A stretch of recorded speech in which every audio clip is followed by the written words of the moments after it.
amable sociedad, nos vamos a enfocar mucho hacia las ciudades inteligentes, las Smart Cities, que todo el mundo habla de ellas, aunque la mayoría de gente no termina de tener una idea muy clara de qué es eso de una Smart City, una ciudad inteligente.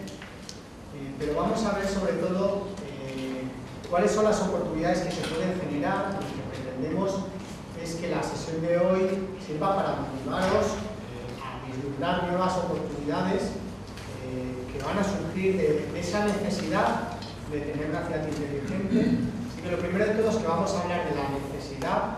La necesidad va a estar clara, creo, después de una breve presentación. Espero que sea breve, si no es breve me podéis lanzar cosas. Lo que vamos a ver es que esa necesidad, y eso quiero que quede muy claro, esa necesidad es algo que va a llevar a que las cosas pasen sí o sí. Lo que vamos a ver es que hay una serie de políticas europeas, unas políticas europeas que no son, por tanto, políticas nacionales y que acabarán, eso sí, siendo transpuestas y de obligado cumplimiento también en el mercado español. Lo que queremos enseñaros ahí es que el cambio hacia las ciudades inteligentes es algo que va a suceder inevitablemente y que no tenemos que cegarnos con la situación actual que pueda haber por las cuestiones legislativas y normativas en España y que, por lo tanto, tenemos que trabajar en eso. Y tenemos que pensar en un mercado europeo, tenemos que pensar en un mercado mundial. Aunque, eso sí, aquí hay emprendedores, los emprendedores están aquí, trabajan con el tejido local, trabajan con el cliente local, pero hay que tener puesto el horizonte en que la situación cambiará sí o sí. Vamos a tener, el modelo es una mesa de debate y quienes tenemos aquí pues son personas con perfiles muy diferentes, porque la ciudad es un territorio muy complejo y ahí, por lo tanto, vamos a tener a gente como Dani Ruiz, que viene de la empresa Chita. Ahí podéis ver un triciclo para transporte de mercancías, para distribución de mercancías, un triciclo eléctrico, pero hay muchas más cosas. Eso lleva acompañado de tecnología, un modelo de negocio, de colaboración muy interesante. Luego tenemos a App Technologies, está Javier Urrizelki. Si habéis estado antes en la sesión, les habréis visto con un proyecto muy, muy interesante con la sensorización con la fibra óptica. Después tenemos a Javier Fernández de QNAC, con algo muy, muy necesario en la ciudad inteligente, que es el Internet de las cosas. Eso lleva mucho más que simplemente conectar cacharros. Al final tenemos datos, muchos datos, tenemos que tener información, privacidad, seguridad. Necesitamos mucha inteligencia en eso.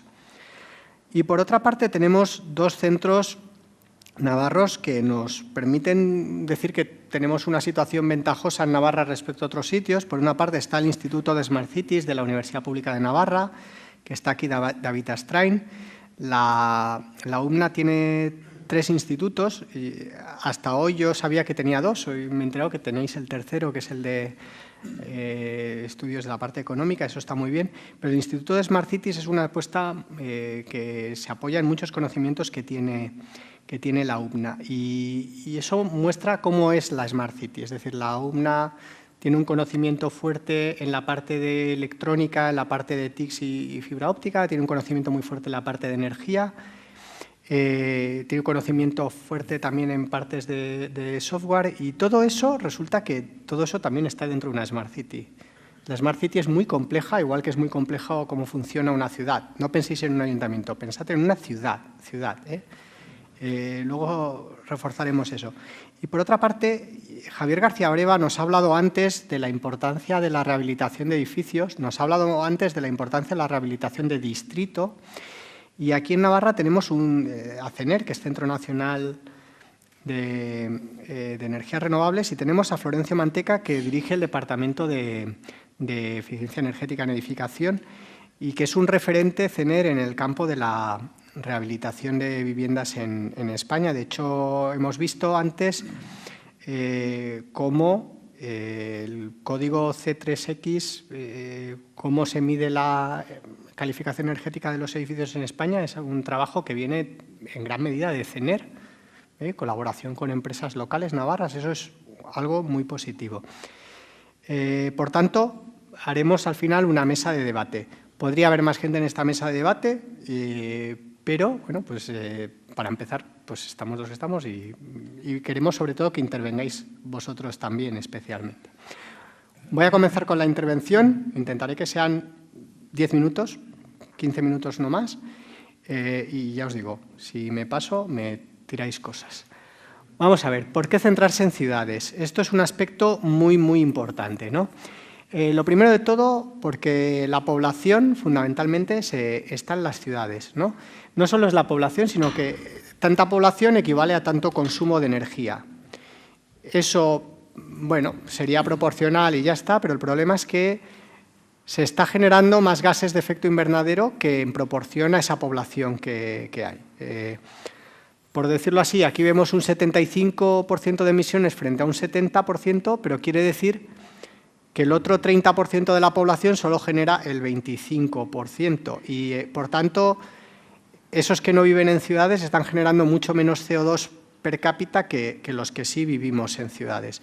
Si queremos solucionar los problemas de cambio climático, desde luego, hemos de trabajar sí o sí en ciudades. Ciudades quiere decir consumo de los edificios, quiere decir el tráfico rodado especialmente y, por lo tanto, también bueno, pues, nuestros hábitos de vida, muchas cuestiones que no son directas, que hay que ver cómo las razonamos. Pero, vale, Europa es un continente de ciudades, las ciudades son nuestra historia, pero lo que vemos es que el mundo, esos países emergentes, todo está volviéndose cada vez más y más y más urbanos.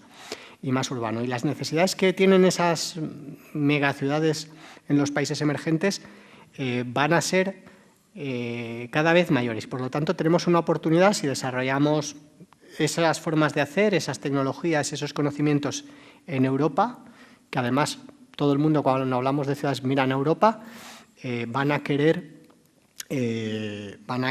implantar tecnologías europeas. Si somos más listos, claro está, que los americanos, que los japoneses, que los chinos o que los coreanos, que también quieren hacer este tipo de apuesta, ¿no?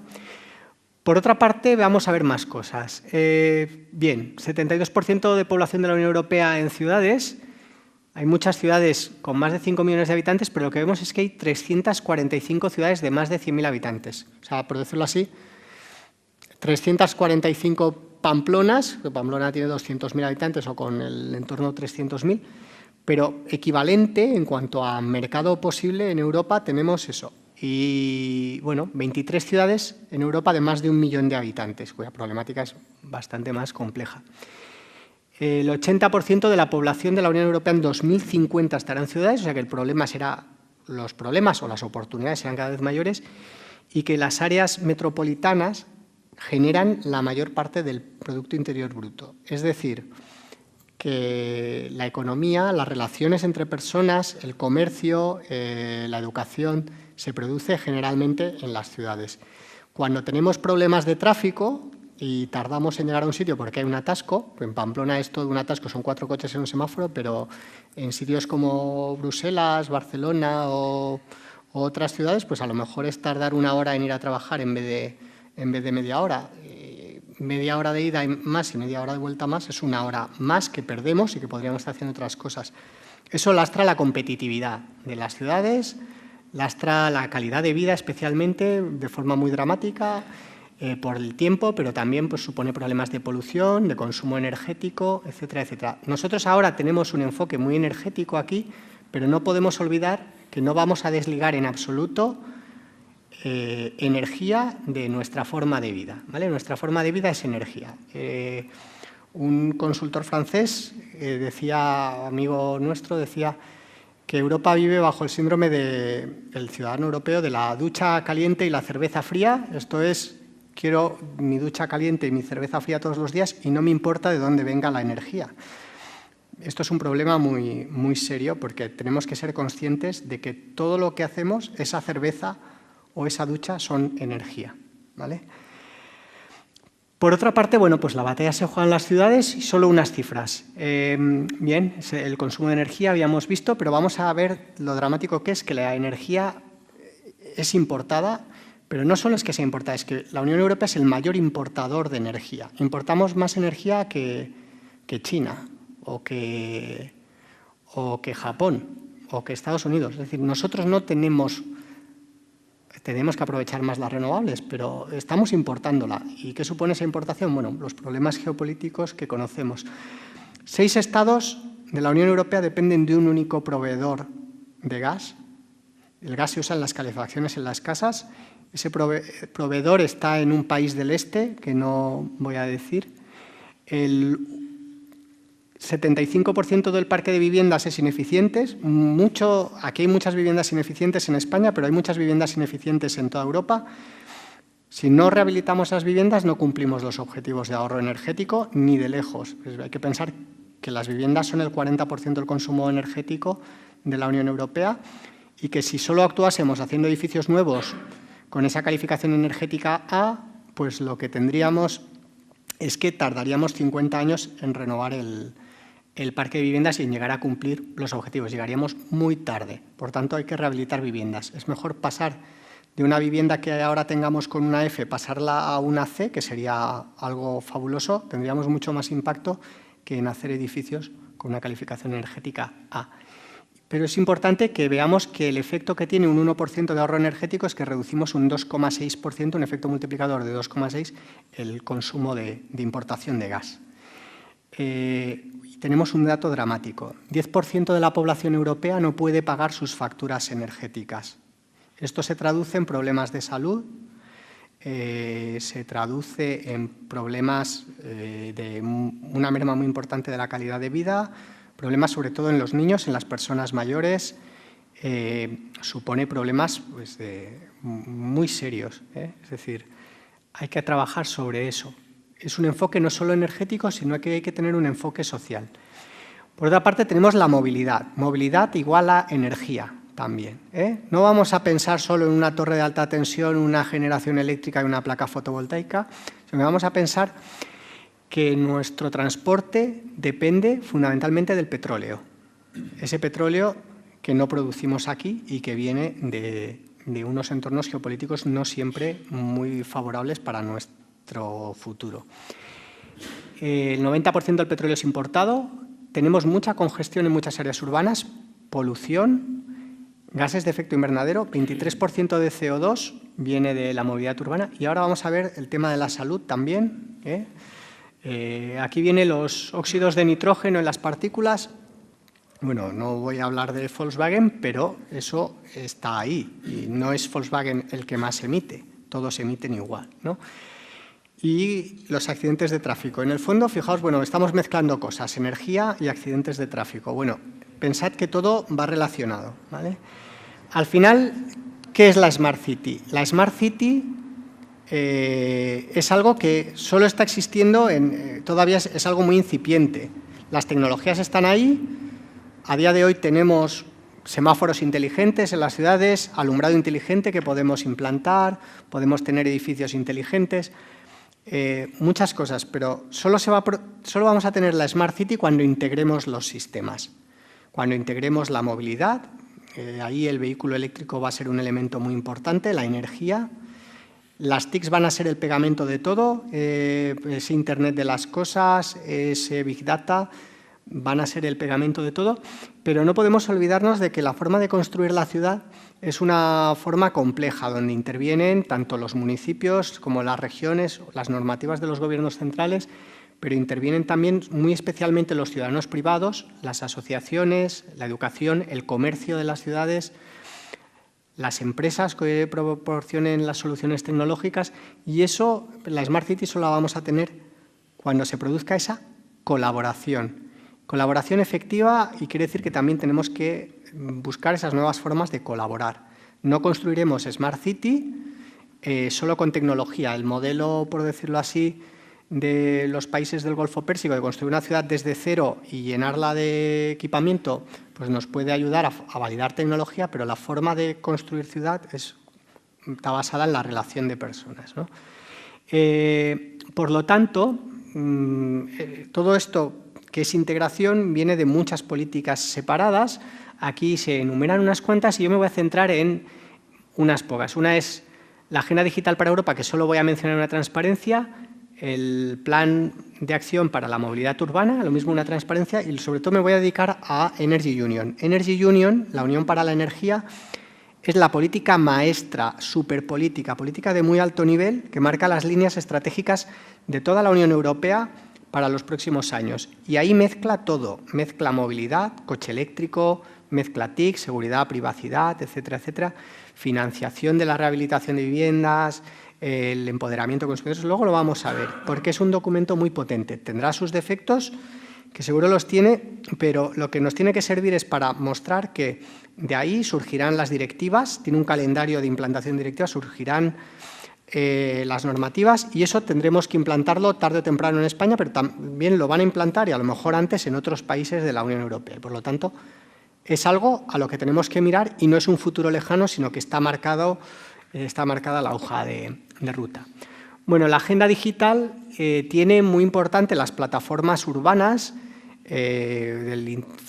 la iniciativa de Future Internet, pues hay plataformas como Fireware, como Sofía 2, que Fireware es de Telefónica, Sofía 2 es de Indra, plataformas de Schneider, muchas de ellas desarrolladas en España que nos ayudarán a hacer esa integración. Tenéis un esquema aquí abajo. Bueno, aún hay pocas operativas, pero ya se están implantando. Ya hay más de 30 ciudades que están implantando en Europa este tipo de plataformas. En España ya hay algunas operando. Nos tiene que servir para muchas cosas. Cuando desarrolléis cualquier producto, tenéis que pensar en la interoperabilidad, en cómo conectarnos a otras plataformas. Tenéis que ver que en la Agenda Digital Europea está también eso que pone ITS, es Intelligent Transport Systems, que se tienen que desplegar ya a partir de 2016 para que los coches se comuniquen entre ellos, se comuniquen con la infraestructura, etcétera, etcétera. Es decir, que vamos a llenar las ciudades de cacharros y cosas que en el futuro nos darán esa Smart City, pero desde el día de mañana vamos a empezar. Y retos globales, pues bueno, sobre todo la falta de interoperabilidad, el tema de la seguridad y el responder de una forma coordinada a los retos sociales. Es decir, que esto no es tecnología por la tecnología, sino que debe ser tecnología respondiendo a necesidades de personas. Es muy importante identificar una necesidad concreta y sobre esa necesidad concreta dar una respuesta, porque evidentemente no vamos a cubrir todo. Cubriremos una necesidad concreta con nuestros productos.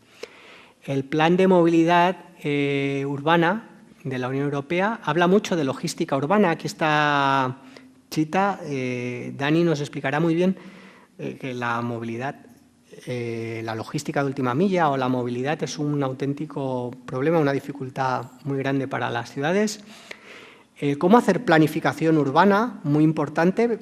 Planificación energética, hablaba antes Javier García Breva de la necesidad de la planificación energética, pero hay que integrarla con la movilidad. También con los Sustainable Urban Mobility Plans.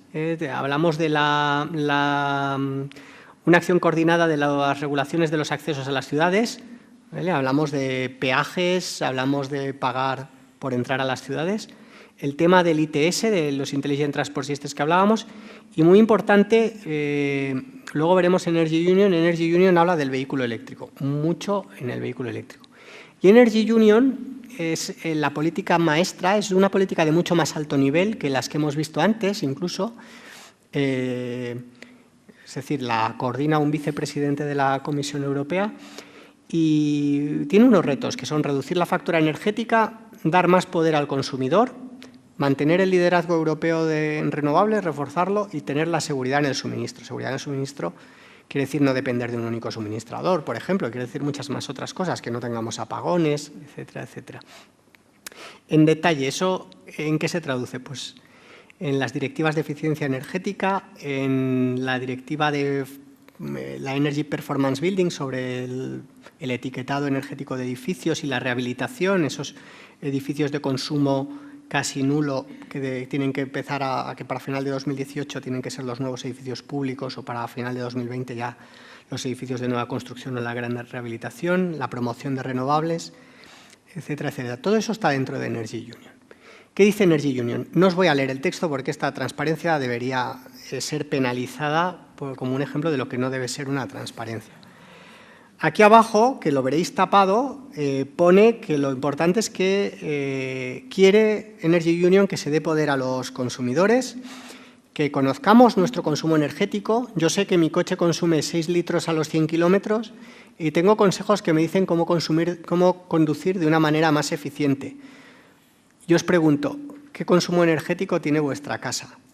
No me digáis en euros de calefacción al mes, decidme si sabéis ese consumo y sabéis cómo reducirlo.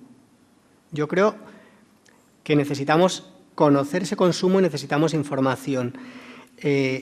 No solo datos, sino información y conocimiento. Ahí hay mucha oportunidad de negocio. El tema del autoconsumo es vital. El autoconsumo quiere decir generar energía, quiere decir almacenar energía. El tema de los smart meters es vital, que estén conectados, que yo tenga acceso a los datos de mi smart meter, no solo el que viene en la factura del total del mes, sino en todo momento, y que eso alguien me facilite la interpretación. Oye, cuando estás fuera de casa, tu nevera está consumiendo una barbaridad. ¿Por qué no te cambias de nevera? Si te cambias de nevera por una nueva, que te va a costar 400 euros, vas a ahorrarte el dinero en 2 años, lo tienes recuperado. Ah, ostras, es una buena idea. Esa información a día de hoy no la tengo, pero la tendremos. Con el Smart Meter podría tenerla, comparando con los datos de consumos de mis vecinos y solo con que mi teléfono móvil supiese si estoy o no estoy en casa, que eso mi teléfono móvil lo sabe. O sea, mirad lo que os dice Google de vuestro historial de dónde habéis estado. El tema de los electrodomésticos inteligentes, el tema de las redes eléctricas inteligentes, uso de fuentes de energía locales. Hablamos de, por ejemplo, de geotermia, de fotovoltaica, de biomasa, muy importante. Vamos a pensar en una cosa, el objetivo es reducir el consumo de energía total y ese consumo de energía total, que antes era así, dejarlo así y ese que es así, ahora aumentarle el nivel de fuentes locales. Quiere decir que lo que no sea local, por tanto, se tiene que reducir dramáticamente. Y otro aspecto importante es el tema de eficiencia energética. Aquí la letra es más grande porque tenía más espacio, pero Energy Efficiency está puesto en mayúsculas. Ahí va a haber algo que promueve mucho la Unión Europea, es el tema de gestión activa de la demanda.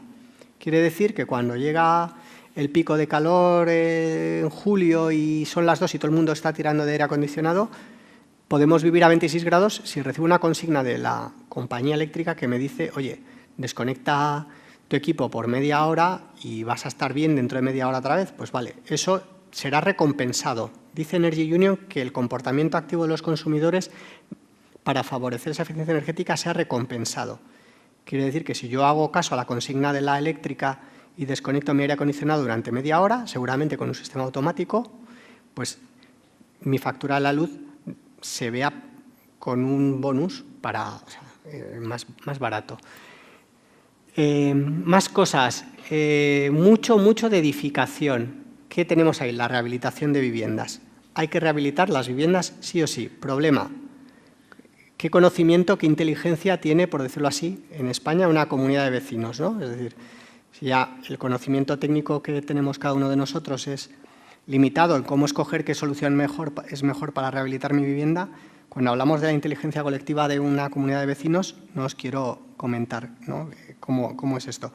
Y por otra parte, cómo conseguir que esas personas que están sufriendo esa pobreza energética, personas a lo mejor pues jubilados, parados, cuyo conocimiento técnico probablemente sea inferior al nuestro, su acceso a las fuentes de financiación va a ser casi nulo y, por tanto, no van a poder mejorar la eficiencia de sus viviendas, van a seguir teniendo un problema de calidad de vida importante. ¿Cómo conseguimos movilizar fondos al respecto? Por tanto, tenemos por una parte las soluciones tecnológicas para la rehabilitación de vivienda, los servicios nuevos para facilitar esa rehabilitación y, por otra parte, vamos a tener la cuestión financiera, muy importante. Los planes de distrito son un factor muy positivo para eso, porque en un distrito, en un mismo barrio, casi todos los edificios son de una misma época, la población de ese distrito tiene una problemática social parecida y, por tanto, si se empaqueta ese distrito, se le puede dar un soporte público para ayudarles a encontrar las mejores soluciones, la financiación, la gestión de las obras, etcétera, etcétera. Y vamos un poco más rápidos. Smart Cities, tenemos un aspecto importante que es la electrificación del transporte. Pues si más de un tercio del consumo de energía viene del transporte, vamos a hacer que consumamos menos energía, el vehículo eléctrico es más eficiente, pero encima la electricidad procede de diferentes fuentes, con un peso de renovables relativamente alto. Desde luego, reduciremos mucho nuestra demanda de combustibles fósiles, mejoraremos muchísimo la calidad de vida en ciudades en cuanto a ruido y sobre todo en emisiones contaminantes. Y, eso sí, tendremos que trabajar mucho en la infraestructura de recarga y en aplicaciones que nos permitan tener inteligencia para gestionar eso. Pensad una cosa, el vehículo eléctrico ya no será solo una cuestión de transporte, estará dentro de la casa, dentro del parking de la casa o dentro de la oficina, del edificio de la oficina. Por lo tanto, pasamos a relacionar el edificio con el coche. Pasamos a relacionar, habíamos dicho, el edificio y nuestra calefacción es energía, el coche forma parte del edificio o no. La movilidad y la energía pasan a estar visualmente más conectadas para el ciudadano, que ahora mismo no ve tanto el coche como un problema de energía. Y bueno, cuestiones rápidas, hay financiación, está el instrumento PYME, para emprendedores es muy importante. El Horizon 2020 tiene los aspectos de Smart Cities en muchos programas repartidos porque es un aspecto transversal. Los específicos de Smart Cities son los de Internet de las Cosas y la convocatoria de Smart Cities. Bueno, he marcado abajo dos programas que son INNEON, que es una red para financiar la ecoinnovación, y Finodex, que busca apoyar a emprendedores que trabajen con datos abiertos. El tema de los datos abiertos es vital, es decir, que las ciudades, por ejemplo, abran sus datos o que podamos acceder a los datos en todo momento, pues de cómo está funcionando el sistema de autobuses o cómo está funcionando la red de agua, y que con eso podamos ofrecer servicios propios, es decir, que los emprendedores puedan encontrar la explotación de esos open data, de esos datos abiertos, como una oportunidad de negocio. Pues Finodex se basa en esas plataformas de Future Internet tipo Fireware y Open Data, sobre todo para ciudades inteligentes. Bueno, y ahora vamos a pasar a la mesa de debate y voy a ser un poco malvado, ¿no? Un poco malvado. Sobre todo, voy a empezar preguntándole a Dani, de Cheetah. Claro, porque quizás es lo que visualmente parezca menos tecnológico, ¿no? Pero vemos que tiene mucha implicación. ¿Qué modelo de negocio tan raro tenéis? ¿Nos puedes...? 2 minutos, ¿eh? ¿Esto cómo convencéis a una ciudad y a otros operadores logísticos grandes de que colaboren con vosotros? Bueno, para empezar, igual, el modelo de negocio, digamos que es un modelo de negocio de supervivencia, pura supervivencia. Nosotros empezamos en el año 2006 aportando a Donosti un servicio de bicitaxi, algo que era pensado sobre todo para la gente local y turistas, que para conocer la ciudad. Nos dimos cuenta enseguida que la gente de Donosti es muy vergonzosa, no les parecía algo elegante subirse en un triciclo y que te llevase a alguien, por lo tanto descartamos este mercado que lo veíamos potencial y nos quedamos solamente con turistas. Eso nos hizo centrar la actividad solamente en verano, que es cuando hay turistas, y teníamos que hacer algo más porque habíamos visto que con los triciclos, que ni siquiera lo sabíamos antes de empezar nosotros, nos dimos cuenta que con los triciclos se pueden hacer muchas más cosas. Y una de ellas, que igual a día de hoy es nuestro core business, es el reparto de mercancías utilizando triciclos. No somos una bicimensajería, no somos una empresa de mensajería, sino trabajamos para empresas logísticas. Nuestro cliente es de DHL, es Seur, es Tipsa, y lo que hacemos es aquel reparto que es el más conflictivo en la última milla, pues realizarlo en triciclo. A partir de ahí nos consideramos evangelizadores igual de este sector. Tenemos que ir empresa logística por empresa logística a hacerles conscientes de que se puede hacer de otra forma y que no estamos hablando de futuro, sino de presente. Entonces, nuestra lucha va por ahí, en demostrar, en el caso de Donosti, que es una ciudad que tiene como muy implicados los valores que nosotros defendemos, como que es una movilidad sostenible, una ciudad pensada para el peatón. Entonces, bueno, es una ciudad donde nos sentimos muy a gusto y muy respaldados. Y a partir de ahí, pues alquilamos triciclos y vendemos triciclos e intentamos ayudar a todas aquellas empresas que les gustaría hacer cosas parecidas a nosotros para que lo consigan. Creemos que es muy importante el que se vean más triciclos en las calles. A partir de ahí, a nivel tecnológico, la relación que le haría yo es el que pues, es una muy buena plataforma, es decir, hay mucho para hacer todavía en la ciclologística y es algo que va a más. Es decir, os podría preguntar aquí cuántas compras hicisteis por Internet hace 5 años y cuántas pensáis hacer en estas Navidades. Estoy seguro que todos vosotros la gráfica es así, incluidos si sumamos vuestros hijos y las generaciones futuras, que ya va a ser directamente empezando a tope. Estos paquetes hay que repartirlos de alguna forma y el sector de la logística trabaja con unas inercias increíbles, es decir, vienen haciéndolo de una forma y no van a cambiar, son así y es además un sector con unas tarifas muy ajustadas. Entonces, bueno, pues un poco viendo que la realidad es esta, es decir, ciudades más peatonales y más pensadas para el peatón, viendo que la tendencia del consumidor es comprar directamente por Internet y viendo que el vehículo eléctrico ya está aprobado, es defendible y incluimos ahí también los triciclos, porque todos los que utilizamos nosotros son eléctricos, por lo tanto ahí nos da pues blanco y en botella. Entonces, este es un poco nuestro planteamiento. A nivel tecnológico, pues tenemos como muchas invitaciones a hacer más tecnológico nuestro servicio. Nosotros lo hacemos encantados, aunque también somos mucho de tirar de boli y lápiz. Os voy a contar una anécdota que más de una empresa ha intentado plantearnos hacer un programa de geolocalización, de rutas óptimas, con todos los logaritmos que eso interviene y tal. Y nosotros decimos, mira, te vamos a invitar a nuestro local y te vamos a explicar cómo lo hacemos. Y la sorpresa es cuando viene a nuestro local, que tenemos unos 300 metros de local, y ven que tenemos el mapa de Donosti pintado en el suelo. Es decir, tenemos a escala el mapa de Donosti de los 3 barrios que repartimos, porque última milla es literal última milla, es decir, repartimos parte vieja, centro y gros. Termino ya, perdona, me he ido de los 2 minutos, pero termino uniéndolo con lo tecnológico por el mapa, y la cuestión del mapa es que nosotros ponemos los paquetes exactamente ahí donde van, encima del mapa, por lo que ya visualmente podemos ver si son grandes, si son pequeños, si pesan o no, y ahí lo que hacemos es cargar el triciclo en orden inverso al que vamos a repartir. No hay ninguna aplicación tecnológica que nos mejore este servicio. Y no podemos participar en bastantes subvenciones porque eso no es tecnológico, no es que ahí falta el GPS y falta la aplicación que te va a calcular la ruta óptima. No, es mi cabeza y mi conocimiento en este caso del terreno el que me hace hacer más óptimo. Entonces, bueno, hay muchas veces, y ahí es mi crítica a la tecnología, que se quiere igual ir a Júpiter y a Venus y todavía no hemos llegado casi a la Luna. Y es más, si nos quedamos a la Tierra, ni tan mal, porque ya es una realidad que muchas cosas ya se pueden hacer. Entonces, yo pido algo muchas veces en empresas tecnológicas un poco de realismo, y nosotros lo aportamos, vamos, en blanco y en botella, que es repartir en bicicleta, cosa que hacían nuestros abuelos, que podían ir a repartir el pan o la carne en bicicleta. Esta es nuestra innovación. Muchas gracias. La verdad es que eso es innovación. Innovación no quiere decir tecnología, quiere decir hacer las cosas distinto para que sean mejores. Entonces, también quería preguntarle a Javier de QNAC, en el Internet de las cosas, que todos los días se está hablando ahí de miles y miles de millones de euros de oportunidad de negocio, etcétera, etcétera. De esos miles y miles y miles de millones de euros, supongo que os estarán entrando a vosotros algunas decenas. ¿Cómo está siendo la cosa? Pues me encantaría que fuera así, pero la verdad es que de momento no.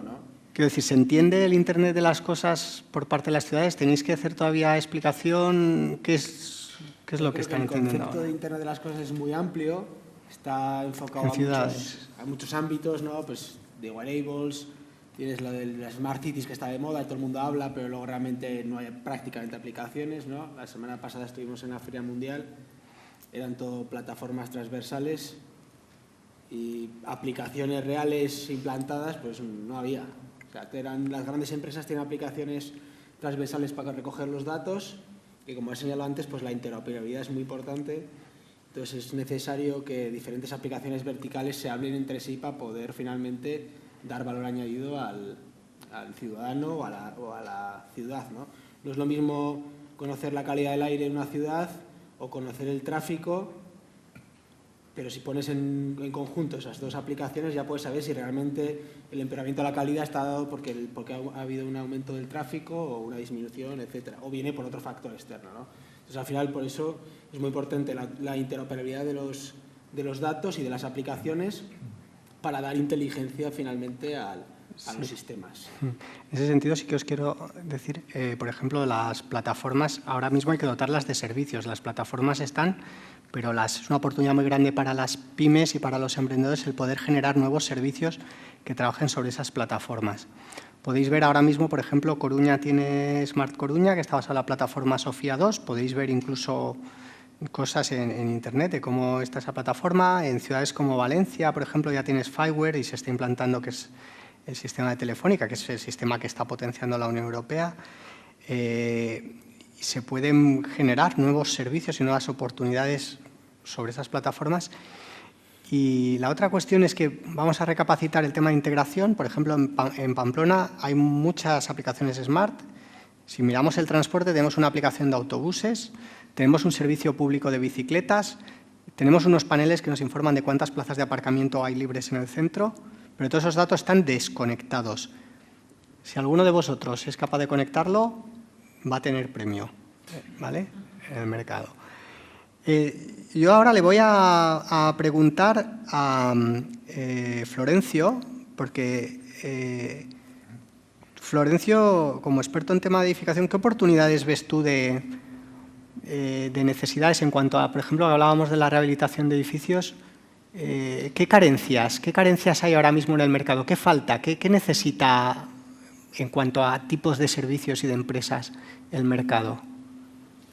Bueno, al final el tema de rehabilitación energética, tú lo has apuntado antes, y lo que hace falta es primero tener conciencia, información por parte del usuario del estado en el que está la casa en la que vive. En España hay algo así como 25 millones de viviendas, de las cuales solo el 7% se ha construido bajo la actual normativa del Código Técnico de la Edificación. Es decir, hay un 93% de edificios que tienen o muy poco o nulos criterios de eficiencia energética. ¿Qué ocurre? Que eso la gente no lo sabe. Es decir, tú en el día a día has comentado el ejemplo del coche, ¿no? Al final, el ejemplo del coche es interesante porque un coche ahora te cuesta más o menos lo mismo que costaba hace 10 años o 15 años. Más o menos lo mismo. Pero ahora tienes un coche y tienes 3 ordenadores donde te dicen qué cantidad de gasolina tienes, cuánto consumes, cuánto te falta, hasta dónde están las gasolineras. Tienes toda una información que sabes manejar. En las viviendas te compras una casa que te cuesta 250.000 euros o 300.000 euros y no te dan ni un termostato, o sea, ni una pantallita donde dice qué temperatura tiene. Entonces, lo primero es una falta muy grande de información por parte del vecino, del usuario de la vivienda, sobre cuánto está consumiendo, sobre qué potencial de ahorro tiene. Luego la siguiente es, una vez que toma conciencia de que está desperdiciando, está tirando mucho dinero en energía porque su vivienda es muy ineficiente, lógicamente, gracias, hay digamos, un problema de financiación, ¿no? Rehabilitar los edificios es caro y hay que encontrar esas colaboraciones público-privadas, esas escalas de barrios suficientes que permitan encontrar las economías de escala para hacerlo asequible, ¿no? El tema de la rehabilitación, pues lógicamente es uno de los aspectos clave, como has apuntado antes, pero no hay, digamos, no hay una solución buena porque rehabilitar una vivienda es muy caro, porque la gente muchas veces, bueno, pues está el periodo de amortización desde el punto de vista económico de la rehabilitación de las viviendas es largo y muchas veces, bueno, pues desde un punto de vista estrictamente económico no le sale rentable como inversión, por mucho que a veces nos intentan convencer fabricantes de cosas y gente que se dedica a la rehabilitación nos intenta convencer de que tiene sentido desde un punto de vista económico. Tiene sentido, está claro, pero dentro de un periodo de retorno muy largo que hace que sea muy difícil, con criterios estrictamente, digamos, de rentabilidad financiera, abordar una rehabilitación. Lógicamente, hay un tema que está claro y es que tenemos que empezar a hacer las cuentas desde un punto de vista de ciclo de vida de los edificios, en el sentido de que muchas veces cuando normalmente te dicen, oye, esta vivienda cuesta 200.000 euros o 800 euros de alquiler y esta otra te cuesta 600. Ah, bueno, pues esta es más cara que esta. Bueno, cuidado, es más cara, depende. cuánto gasta de energía una, cuánto cuesta de energía otra, y hagamos la cuenta durante el tiempo que vas a estar tú ahí viviendo. Entonces, empecemos a hacer las cuentas bien, pero todo eso es información que la gente necesita. Y respondiendo a tu pregunta, el tema clave es que el usuario, el dueño de la vivienda, el inquilino, al final el usuario final, carece de la información necesaria para tomar decisiones. Y diría yo una cosa más, no tiene el conocimiento técnico ni sabe cómo afrontar, una vez que piensa hacer esa rehabilitación, qué hacer. Si poner una bomba de calor, un suelo radiante, o ponerse si la calefacción individual es mejor que la colectiva, no hablemos ya de una calefacción de distrito. O si es mejor empezar cambiando ventanas, que es una acción bastante rentable. Bueno, ahí se ha mejorado algo, pero si vamos ya a una comunidad de vecinos, ya te digo yo que va a ser complicado. Sí, y hay un tema que es especialmente lamentable, y es que cuando una comunidad de vecinos al final decide y se pone de acuerdo para hacer una rehabilitación de una fachada, coloca un andamio que es carísimo y lo que hace es pintar la fachada. Entonces, diciendo, oye, ya que habéis puesto el andamio, poner aislamiento, que eso no te cuesta nada, la inversión grande ya la has hecho, el gasto grande ya lo has tenido, y eso al final es falta de información y falta de asesoramiento también por los técnicos, ¿no? Hay mucho trabajo que hacer, un papel importantísimo de los administradores de fincas dando esa información. En fin, es un tema muy complejo el de la rehabilitación. Si no, ya se habría solucionado.